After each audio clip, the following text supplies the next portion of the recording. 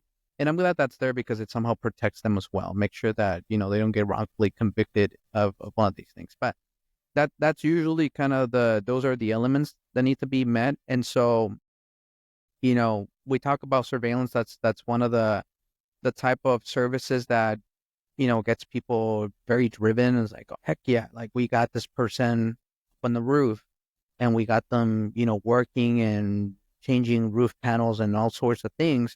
That's a slam dunk. That's fraud. Yeah, yeah, that's the fun part of the investigation, right? Is the That's the fun surveillance. part of the investigation. But there's, Well, hold on. Before we get to the other services, I do want to touch on that. But one thing that I've noticed, or one thing that has frustrated me in the insurance space is, say you'll catch somebody. They can't lift 5 pounds, can't get out of bed, can't drive their car, blah, blah, blah. You get them doing all that stuff, and they are litigated. They have an attorney. What we experience on the claim side, even post surveillance, is that the attorney will simply say, well, they were having a good day. They have good days, they have bad days. And okay, yeah, that explanation is accepted. yeah. To me, like that seems just ridiculous. Do you have any experience with that? That like, hey, we don't need you to catch them once. We need you to get as much footage as possible. We need 4 different instances where they're doing something because they can easily explain away the fact that they're carrying 15 grocery bags and then they go to the gym. Well, they were having a good day. Yeah. Yeah. There's The burden of proof, it seems to be getting higher and well, higher. that attorney's job is to create doubt in the process, right? Like to be able to convict somebody of any crime, not just fraud, but let's say to convict somebody of fraud, you need to prove beyond reasonable doubt that they committed the fraud and meet the elements. And them lifting groceries and doing all sorts of things, even though it may exceed the limitations that this doctor put on paper, you have to think about who put the limitations. Is it them or is it the doctor? It's the doctor. So the fact that they felt that they could do it, is that really constituting fraud, right? And so one of the things that we do, if we have somebody that really suspects that somebody's committing fraud and they're taking advantage of the system and they want to do all sorts of surveillance on them, any firm out there will obviously gladly want to do the surveillance because it's a lot of hours. But what we do is we usually have them slow down a bit and say, okay, if you really think or if they're really concerns that this person is committing fraud, let's not do surveillance yet. Let's have a conversation with them. If they're not represented yet, let's interview them. Let's take a recorded statement from them and let's get the details from them. let this person tell us what they can and cannot do. Not rely on what the doctor Not had rely said. on what the Rely on what they doctor, are claiming. exactly, not rely on what the doctor said, not rely on what the supervisor wrote verbatim on this first incident report. Is have the person, have the source tell us what they can and cannot do. If they are represented, then let's depose them. Depose them under oath and have them tell you what they can and cannot do. And even once you depose them or once you interview them, you have to make sure that whoever's doing this, even if it's an attorney, you have to make sure that this attorney is well equipped to ask particular detailed questions. Because if you just ask questions such as, Miss Jane Doe, tell me what you can and cannot do. Well, I can no longer do the things that I love doing. And oh my God, like that's so devastating. Like I used to do a lot of things in my life, but I can no longer do the things I love Not doing. very specific. It's not specific, right? And then you take that for an answer. And then okay, great. She can no longer do the things that she loves doing. And then you do surveillance. And then let's say you catch her at this party dancing with her husband. And, bachata and all sorts of salsa and everything. Yeah, it's a slam dunk. We got her doing activity. And then you confront her and her attorney and you say, hey, you look at this video, like you're doing all sorts of activity and your testimony says you can no longer do the things that you love doing. Guess what they need to say? Who said that I love dancing with my husband? Right? So as part of the team that is handling a claim, whether it's the adjuster, the defense attorney, or the broker, or the investigator, can you craft those questions after surveillance? So say you get them going to the gym, you get them carrying in groceries, and then you don't disclose, what footage you do or don't have, or even Yeah. that you performed any sort of investigation. And then you work with the attorney and you say, hey, we have footage of them going to the gym, running on a treadmill, whatever, lifting weights and carrying groceries inside, and then carrying their infant kid around. Craft your questioning around that. Are they able to do things? Are you able to go play basketball? Are you able to go to the gym? Are you able, throw it in with a lot of different examples? And then they say, no, I'm not able to do those things. And then you have them. You certainly can. And sometimes you may be better equipped to do it after surveillance because you've already observed what they can and cannot do. And so we have this rule or this kind of say in investigations that, 90% of the questions that we're asking, we already have answers. Exactly. Right? I sit down with you and I'm asking you questions. 80%, 98% of what I'm asking you, I already know the answer. I'm simply just testing what you're going to tell me and I'm testing your truthfulness. Now, are there questions there that I'm asking that I don't know the answer to? Yeah. And that's part of the interviewing process. But an effective interview has to be done with research in anticipation of that. You need to walk in, you already need to know where they live, and you need to have all this information so then you can gauge, the person's truthfulness. And you can also call them out, during the process. Like you may not, like you said, you may want to decide to keep surveillance as an example under your sleeve and, maybe not disclose that you've done surveillance yet, but you can still call somebody out and say, hey, that's not accurate. Or, hey, that's interesting that you said that because this is what we confirmed here. And then that's what usually prompts a person like, oh shit, like I thought this guy or this girl was dumb, but they're not actually dumb. Like they did their research. Okay, so kind of briefly, what other services does Strike offer other than the surveillance, the actual spying, as you said, the video footage of people? What other? So we have our claims and SIU department, and essentially what that is, statements, field work. So you still need the boots on the ground to interview those witnesses, inspect that accident scene, inspect that car, photograph, secure the documents, collect evidence from people. That is what you would see as your standard kind of detective type of work. Like you get out, you get your keys and you go out on the street and you start just gathering information. So that's a very important process and in this whole thing.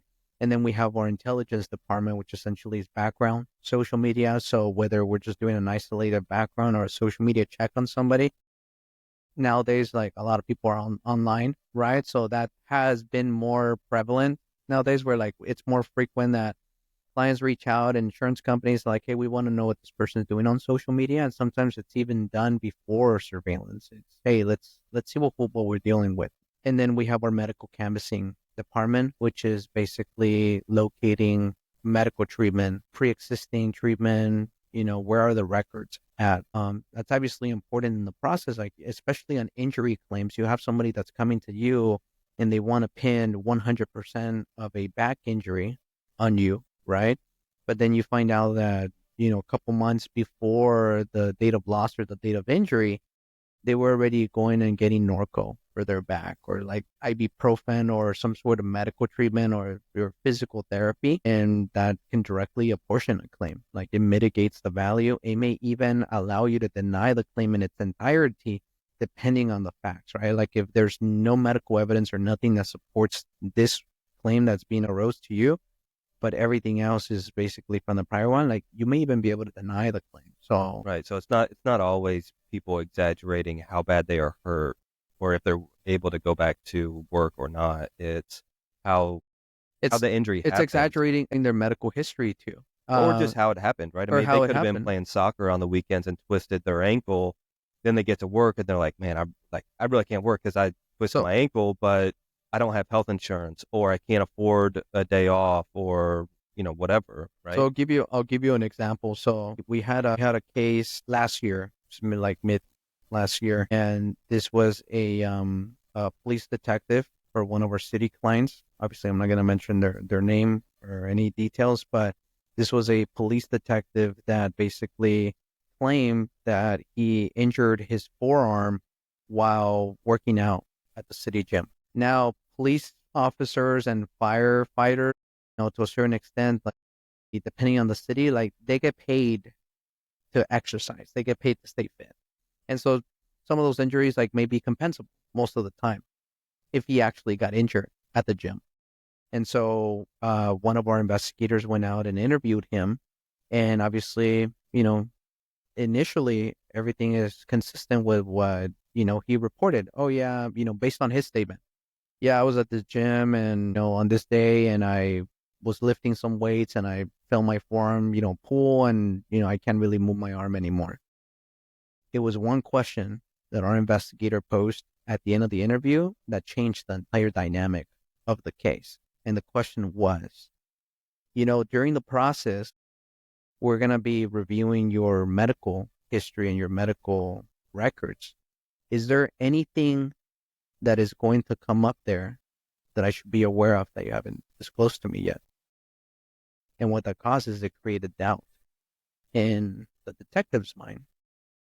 The doubt of, you know what, that there is something out there that I'm hiding, and they're going to review it. So I have an opportunity to control the narrative of the story versus letting them uncover it, and then it's going to look very, very bad. And so he initially said no. Everything that I told you is true and correct. And then within 15 minutes of our investigator leaving, he calls him and says, hey, actually, I need to change my statement. And then our investigator was like, well, there's really no changing statements, but yeah, tell me what else you want to tell me. And during that second conversation, he shared, I actually did not get injured at the city gym. I actually got injured the day before while lifting a barbecue grill at home. And then he shared that he went to Kaiser after that and got checked out and everything. And he really wasn't, police officers and firefighters tend to be ones that just kind of, for the most part, toughen up and like don't want to deal with it. But the simple fact that he went to the ER, that can tell you like how bad it hurt, right? And well, yeah, he obviously was going to have to be out of work, doesn't have sufficient, sick time and vacation time and PTO and all that stuff. So something needs to cover it, right? And so he felt it easy to just, hey, I got injured at the gym. And so that's a type of case that, like, it's like, damn, reason I use that as an example is because this is, obviously somebody in a position of authority, right? A detective. And that's concerning because, we obviously had the commanding staff of that department reach out to us, because then they launched an internal investigation on him, and we were part of that internal kind of process. And they, had to talk to us and share, what we gathered during our investigation, because police detectives are investigating cases all day long. So if their integrity is at question, that could potentially toss out the integrity of all the cases that they have investigated. So yeah, just tells you a little bit about some of the situations out there. So so say there is suspicion. Say somebody out here, they have a company, they have somebody that was injured on the job, and they have some sort of suspicion. What's the first thing that they should do? What's the second thing? What's the third thing? Just as a general rule of thumb. It's going to be case by case, but general rule of thumb. How should they view any sort of investigation? What's the first thing they should do? First thing I would say is if they haven't engaged a firm like us yet, or they haven't even engaged, an attorney or anybody, it's like they're isolated and this is the first, suspicion that they start having, definitely start documenting everything. Make sure that you have some sort of space where you're clearly documenting everything. And I mean, document calls. So if you're speaking with this employee, just from a work comp perspective, document what you asked the employee and document what the employee answered as you ask certain questions. Definitely keep forms, keep photographs, everything that you can. Like you should be documenting 100% of the process from that point on. Then from them, next steps is, if this is something that is obviously getting out of proportion of your expertise, then definitely engage help. Call your insurance company, call your resources, call a firm like us and start having those conversations. Hey, this is what we're dealing with, right? Obviously, if it's your insurance company, you may have to file a claim at that point and start escalating things, but start reaching out to your team and your resources so that you can get some guidance of, okay, good that you started documenting everything. These are some other things that you should start doing, or some other things that we should start preparing in anticipation that this can get out of proportion. There could be litigation, all sorts of things. And then once it actually does arise to that level where, okay, this person got an attorney, it's really turning into something that is, high dollar value or is just devastating for this particular business, then you really need to get your team involved, right? You really need to get that attorney involved. You really need to get that firm, that investigations firm involved and have everybody be working in harmony for your best interests. And this is the part that, it matters whether you have those relationships too, like with the attorneys and with the investigators, right? Because if it's Zach Brown and, we've been knowing each other for several years, and then you have, some issue with an employee and they're filing a claim and all sorts of things. Well, Zach Brown, you call your attorney, you call me, we know you obviously, like, okay, yeah, tell me what you need, dude. Like, what's going on? Okay, look, I need you to do this. I need you to do that. Like, let's not handle it like this. Make sure everybody, but the difference is what I'm trying to get at here is I know you, like you have the relationships, like we're looking after your best interests. And that doesn't mean that obviously you're going to go out there and you're just going to try to catch the person committing fraud, right? Because it doesn't happen. It happens. I'm not going to mention any names, but it happens out there. It happens where there's firms that are going out and they are trying to capture certain results just to please a client. And I've been employed at companies before where I've seen behaviors like that happening and I hated it. I'm not going to do that. Like, I feel like I know that part of our duty as a firm, as we get involved in these things is, yes, doing right by our clients, but it's also doing right by people. And we're not just protecting our clients, we're protecting people too. If this insurance company and this employer thinks that this person's committing fraud and we're doing an unbiased, investigation as a neutral third party, and we find out that their concerns are actually legitimate and they're legitimate that are substantiated by evidence and everything else, then that's what it is. You're not going to go after them and try to prosecute them for fraud when that's not what's happening. Yeah. Yeah, I think that I'm a big believer in exactly what you just said. For even timing reasons, that general rule of thumb, the longer a claim is open, the more expensive it gets.